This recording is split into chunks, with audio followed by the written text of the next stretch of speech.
Hello दोस्तों, नमस्कार। Study with Kailash Bahuguna के यूट्यूब चैनल में फिर से आपका स्वागत है।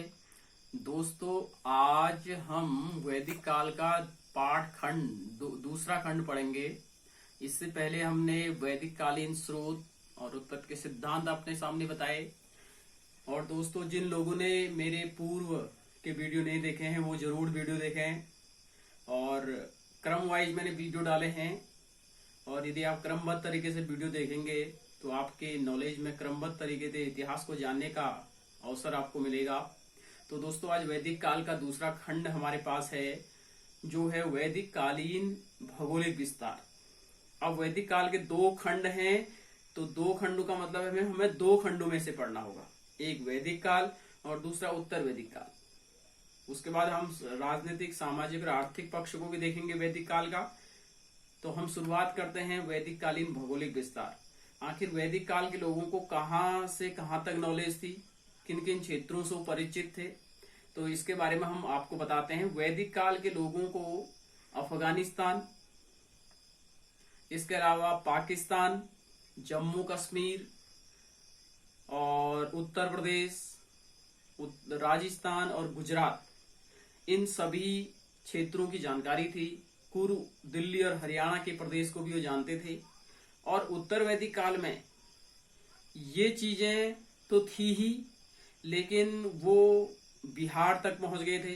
बिहार में गंडक नदी, गंगा यमुना दोआब क्षेत्र में, उन क्षेत्रों का उत्तर वैदिक काल में विकास हो चुका था। दक्षिण में विंध्याचल पर्वत तक इनका अपना विस्तार हो चुका था वह उत्तर वैदिक काल में। अब देखो, यदि हम विस्तार देखें तो जो ऋग्वैदिक काल है उसका जो उत्तरी सीमा थी वो तुर्कमेनिस्तान थी। दक्षिण में जो क्षेत्र था वो अरावली थी। पश्चिम में जो क्षेत्र था अफगानिस्तान था, और जो पूर्व में था उत्तर प्रदेश था।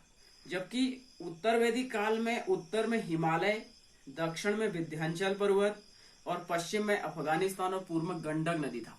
तो थोड़ा डिफेंस है। अब देखो ना कि जो ऋग्वैदिक काल है, ऋग्वैदिक मतलब ऋग्वेद की रचना। ऋग्वेद में यदि पूरे वेदों की बात करें तो टोटल वेदों में 31 नदियों का उल्लेख है। और कुल यदि ऋग्वेद की बात करें तो ऋग्वेद में 25 नदियों का उल्लेख मिलता है। और ऋग्वेद के 10वें मंडल में नदी सूक्त का उल्लेख मिलता है, और उस नदी सूक्त में 21 नदियों का उल्लेख मिलता है। इसमें अफगानिस्तान की 4 नदियां हैं। अफगानिस्तान की 4 नदियां कुंभा, कूर्म, क्या कहते हैं इसको, सुवास्तु और गोमती। ठीक है, इनका वर्तमान अंक कुंभा, कूर्म, सुवास्त को वो कहते हैं स्वात नदी, और गोमती को गोमल नदी कहा गया है।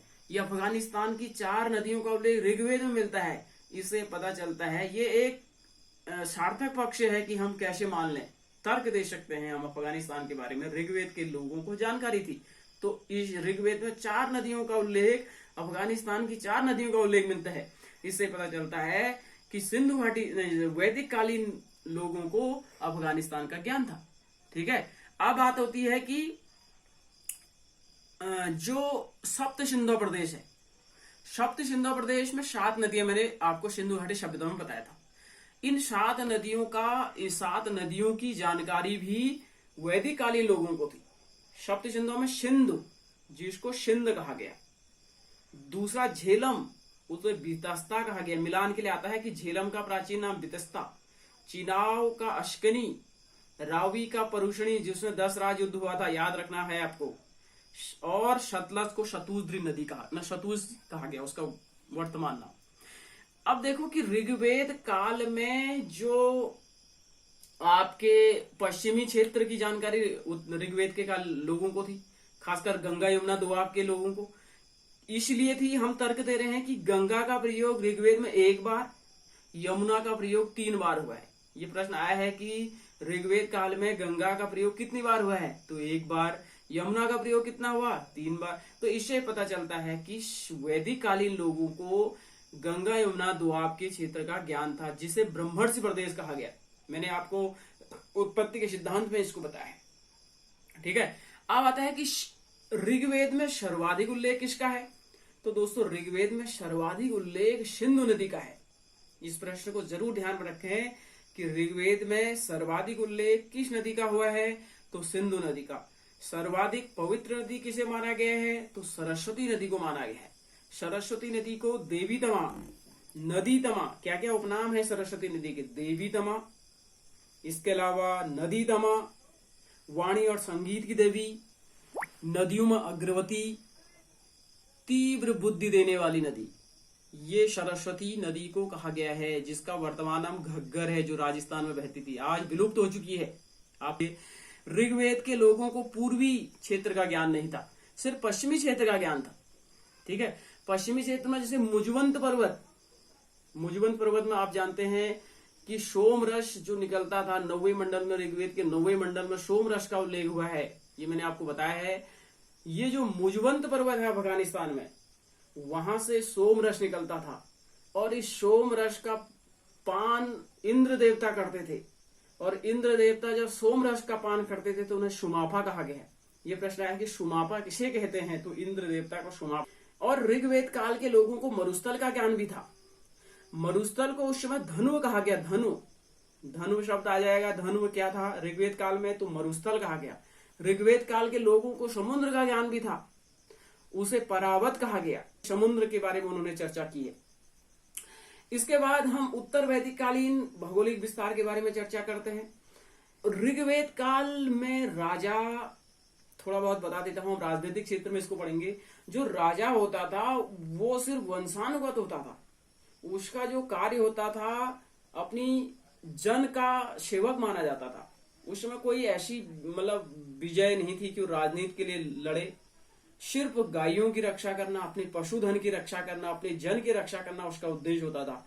लेकिन उत्तर वैदिक काल में राजा का उद्देश्य बदल गया था। अब वो दूसरे जनों को विजित करने लग गया था। ठीक है, इसलिए उत्तर वैदिक काल में जो भौगोलिक विस्तार था वो बढ़ने लग गया था। अब क्षेत्र हो गया था अपना, जो कि ऋग्वेद काल में नहीं था। उत्तर वैदिक काल में क्षेत्र को विजित करना। अब वो जो क्षेत्र थे वो विस्तारवादी नीति अपनाने लग गए उत्तर वैदिक काल के लोग। अब जो जंगल थे, अब लोहे का विकास हो गया उत्तर वैदिक काल में। ठीक है, अंतरजी खेड़ा में लोहे के साक्ष्य मिले हैं, एटा में पड़ता है। ठीक है, तो कुल्हाड़ी का जब विकास हुआ, कुल्हाड़ी का आविष्कार हुआ, तो लोहे से जंगलों को काटने लग गए लोग। अब जंगलों को काटकर, पेड़ पौधों को काटकर उस भूमि को साफ किया जा रहा है। विस्तारवादी नीति, वहां जनसंख्या बढ़ाई जा रही है। उत्तरवादी काल के लोग क्षेत्रवादी हो गए थे। क्षेत्रवादियों के मैं कहना चाह रहा हूं कि विस्तारवादी हो गए थे। ठीक है, तो उत्तर वैदिक काल और ऋग्वेद काल में ये अंतर है। आप देखिए, ये भौगोलिक विस्तार हो गया वैदिक काल का। अब आता है वैदिक काल का राजनीतिक जीवन। कैसा राजनीतिक जीवन था? देखो दोस्तों, जो ऋग्वेदिक या पूर्व वैदिक कहें, पूर्व वैदिक का है, ऋग्वेदिक का है, जो 1500 बीसी से 1000 बीसी, और उत्तर वैदिक काल 1000 से 600 बीसी। इन दोनों में तो हमको आगे पीछे नहीं होना है, बल्कि उस चीज को क्लियर हो जाना चाहिए। जो आपका कॉन्सेप्ट है वो क्लियर होना चाहिए। तो वैदिक काल या पूर्व वैदिक काल जो होता था अनेक जनों में विभाजित था। जो जन होता था वो राजा उसका प्रमुख होता था। ठीक है, जन का प्रमुख माना जाएगा तो जनस्य गोपा उसे कहा जाता था, विशापंत उसे कहा जाता था, राजा उसे कहा जाता था। तो जन जो था वो अनेक कबीलों में विभाजित था। ठीक है, जैसे भरत, पुरु, तुर्वश और भनालस, इस प्रकार के बहुत सारे जन थे। इन जनों में विभक्त था, ये सब एक होते थे। ठीक है, लेकिन उत्तर वैदिक काल में ये जन, एक जन दूसरे जन में विलीन हो गया था, विस्तार हो गया था। तो जो ऋग्वैदिक काल है, इसमें 4 चीजें हमने पढ़नी है। सबसे बड़ी जो राजनीतिक सत्ता थी वो थी जन। जन का प्रमुख जनश गोपा, मतलब वो बहुत सारे गायों का रक्षक होता था, इंसानों का रक्षक होता था। उससे इससे मतलब और कुछ नहीं होता था। वो 2 ही चीजों का रक्षक माना जाता था, क्योंकि उसे अपने जन की ही रक्षा करनी होती थी, अपने पशुधन की रक्षा करनी होती थी। लेकिन उत्तर वैदिक काल में ये चीज कुछ अलग हो जाते हैं। ठीक है, अब जो जन से नीचे की इकाई थी उसे विष कहा जाता था। जो विष होता था वो अनेक गांवों से मिलकर बना होता था। ये मिलान के लिए आवश्यकता है। अनेक गांवों से मिलकर बनी हुई जो राजनीतिक संस्था थी वो विष थी। विष से नीचे जो इकाई थी वो ग्राम थी। ग्राम का प्रमुख ग्रामीणी कहलाता था, जन का प्रमुख जनस्य गोपा विशापंती और विष का प्रमुख विषपत कहलाता था, और ग्राम का प्रमुख ग्रामीणी कहलाता था, और सबसे छोटी जो इकाई थी वो कुल या ग्रह कहलाती थी, जिसका प्रमुख ग्रहपति कहलाता था। ये राजनीतिक संस्था की सबसे महत्वपूर्ण दिन, सबसे छोटी संस्था ग्रह या कुल। ये प्रश्न पूछा जा चुका है बहुत बार। अब प्रश्न आता है कि जो जन के प्रमुख को मैंने आपको बता दिया, 3 सब नामों से पुकार दिया कि जनस्य गोपा विशापंतिश्य कहा जाता है ना। ये सारी चीजें आपके सामने रख दी हैं।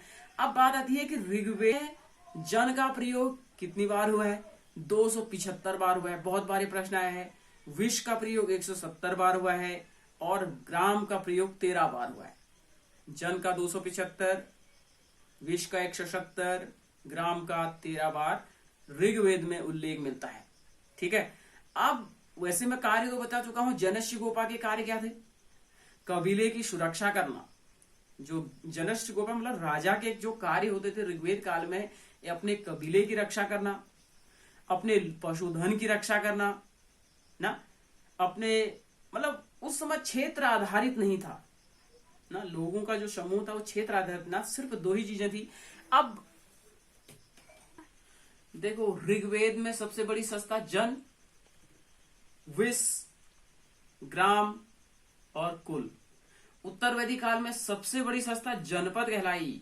अनेक से मिलकर बनता था न जनपद। तो उसके बाद विष, उसके बाद आपके ग्राम और अंतिम कुल। यहां पर भी वही, लेकिन सबसे बड़ी जनपद बन गया है अनेक जनों को मिलाकर। अभी एक जन आपस में स्वतंत्र था, लेकिन अब 2 जनपद आपस में एक हो गए हैं। जैसे भरत, पुरु, कृवि, भलानस, ये आपस में एक हो गए हैं और एक जनपद कहलाए। ठीक है। तो इस प्रकार ऋग्वेद काल में मैंने पहले ही बताया कि राजा का जो मुख्य उद्देश्य उत्तर वैदिक काल में जो हो गया था, वो क्षेत्र को विस्तार करना, जंगलों को काटकर, पेड़ पौधों को काटकर क्षेत्र का विस्तार करना, वहां जनसंख्या को बसाना। ठीक है। अब जो अभी हम आगे चर्चा करेंगे, समिति और सभा का जो महत्व था वो धीरे धीरे कम हो रहा है। अब देखिए, जो ऋग्वैदिक काल का राजा है वो गायों की सुरक्षा के लिए युद्ध लड़ रहा है, अपने कबीले की जनता के लिए युद्ध लड़ रहा है।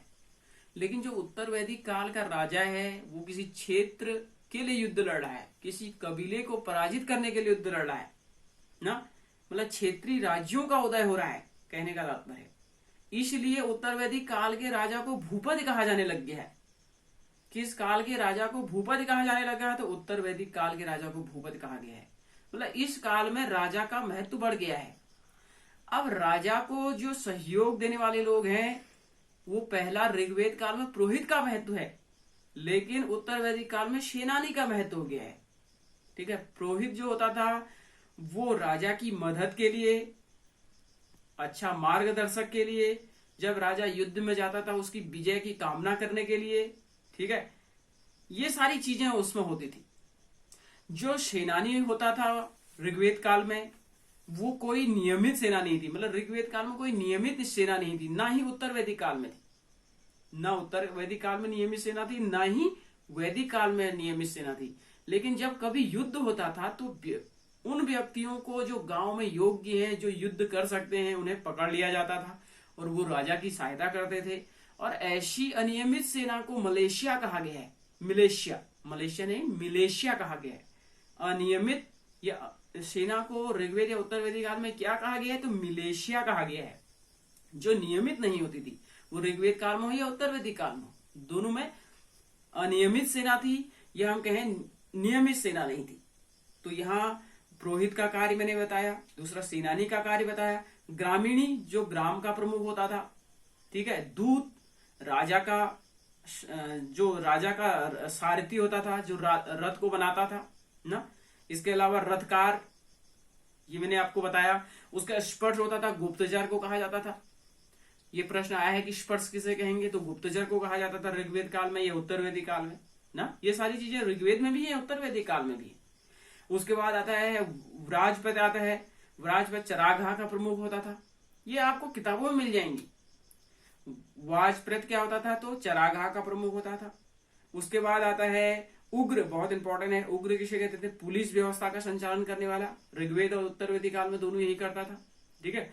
उसके बाद आता है उपस्थि, ये राजा के स्वयं व्यक्तिगत सेवक होते थे। ठीक है। बस इसमें ये आ जाएगा उत्तरवेदी काल में कि सेनानी का महत्व ज्यादा हो गया था पुरोहित की अपेक्षा, और सारी चीजें थोड़ा वहीं पर। उत्तरवेदी काल में एक चीज और आएगी, वो हो जाएगा संग्रहित, कर एकत्र करने वाला। संग्रहित किसे कहेंगे? कर एकत्र करने वाला। भागदूत जो होगा कोषाध्यक्ष होगा। ठीक है। ये बहुत महत्वपूर्ण है। ये जो ये व्यक्ति हैं जो राजा को सहायता दे रहे हैं, इसमें जो उत्तरवेदी काल में 2-3 चीजें मैंने बताई, संग्रहित, कर एकत्र करने वाला और भागदूत कोषाध्यक्ष। ये बहुत बार प्रश्न आया है मिलान के लिए, इस पे भी आपने फोकस करना है। अब बात होती है, ये तो सहयोगी हो गए राजाओं के। अब जो ऋग्वेदिक काल में शासन व्यवस्था कैसी थी? तो ऋग्वेद काल में राजतंत्रात्मक शासन था और वंशानुगत शासन था।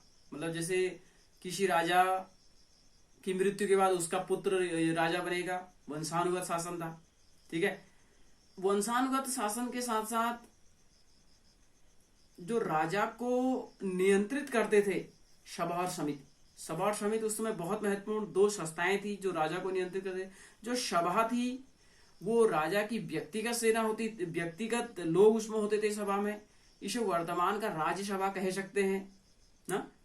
और जो समिति होती थी, सभा में एक और कार्य होते थे, न्याय संबंधी कार्य होते थे। सभा में ऋग्वेद काल में न्याय संबंधी कार्य होते थे। जो सभा में न्याय में जो पुरुष होता था उसे सभे कहते थे, और जो महिला भाग लेती थी उसे सभापति कहते थे। ठीक है। मतलब महिलाओं का भी बहुत अच्छा योगदान ऋग्वेद काल में रहा। बहुत अच्छी दशा महिलाओं की रही, वो अभी हम सामाजिक दशा में चर्चा करेंगे।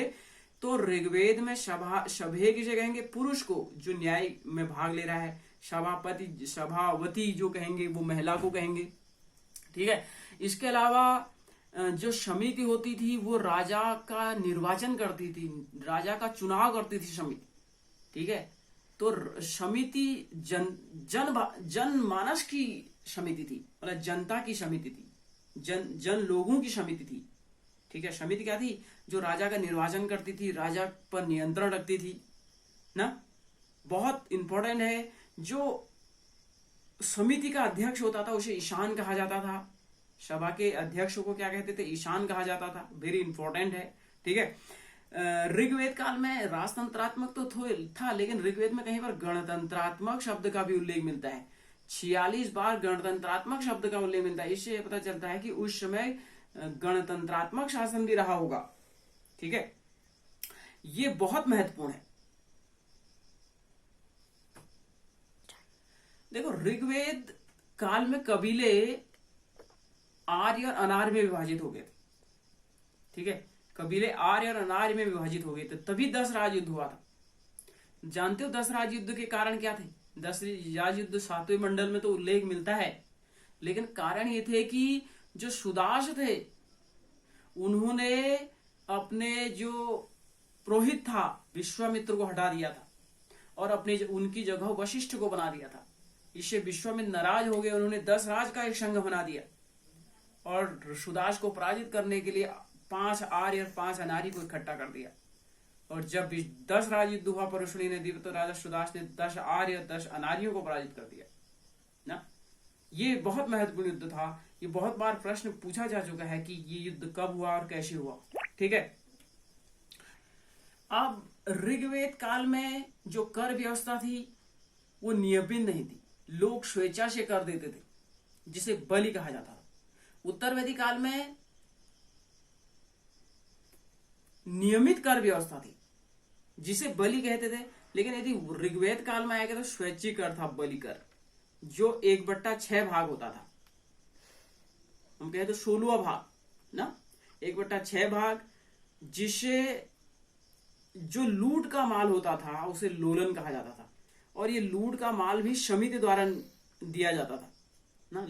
जो लूट का माल होता था उसे लोलन कहते थे, और ये समिति के द्वारा ही प्रदान किया जाता था व्यक्तियों को। ये बहुत महत्वपूर्ण है।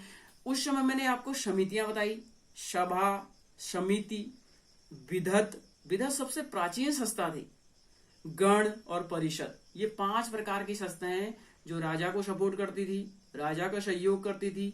जो सभा है, सभा के बारे में बताया कि श्रेष्ठ जनों की सभा को सभा कहा जाता था।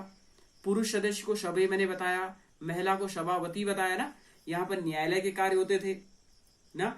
जो सभा है इसका ऋग्वेद में 8 बार उल्लेख मिलता है, समिति का 9 बार उल्लेख मिलता है। सबसे प्राचीन सत्ता विदत थी जो 122 बार उल्लेख मिलता है। इसमें धार्मिक और सामाजिक न्याय का उल्लेख मिलता है।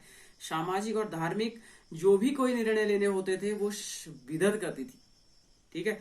और जो गण होती थी, गण विद्वानों की सभा को कहा जाता था। और जो परिषद होती थी, परिषद जो होती थी विद्वानों की सभा होती थी। और कुलीन की संख्या को गण कहा जाता था, ठीक है। ऋग्वेद काल में एक का शब्द मेरे से छूट गए थे, एक अक्षवाप। अक्षवाप जुआ खेलने वाले को कहते थे, जो राजा के साथ जुआ खेलता था उसे अक्षवाप कहते थे। पालागल जो होता था, राजा के साथ इधर उधर जाने वाला पालागल होता था ना।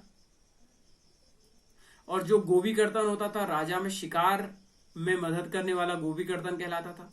स्तपी जो होता था 100 गांवों का न्यायाधीश होता था ना। ये बहुत महत्वपूर्ण है। जो उत्तर वैदिक काल में स्वैच्छिक कर, बलि कर अब नियमित हो गया था। जो 1/6 भाग लिया जाता, जो मैंने पहले भी बताया, उत्तर वैदिक काल में नियमित हो गया था बस, जो अन्न या पशु के रूप में भी मिलता था ना। सभा और समिति, जितने भी जो 5 समितियां मैंने बताई, 5 जो संस्थाएं बताई, वो विलुप्त होने लग गई। अब राजा पर अंकुश लगाने के लिए इन समितियों का कोई महत्व नहीं रह गया। सभा का थोड़ा महत्व था क्योंकि वो राजा के व्यक्तिगत लोग उसमें रहते थे। समिति अब राजा का निर्वाचन नहीं करती थी। अब राजा क्या हो गया, अपने आप ही मजबूत होने लग गया है, उसे किसी संस्था की आवश्यकता नहीं पड़ रही है। जो गण है, परिषद है, विदत है, इनका तो नाम ही नहीं था, सिर्फ सभा और समिति नाम मात्र की समितियां रह गई थी ना। ये बहुत ही महत्वपूर्ण बिंदु है दोस्तों। मुझे लग रहा है कि वीडियो जरा लंबा हो रहा है।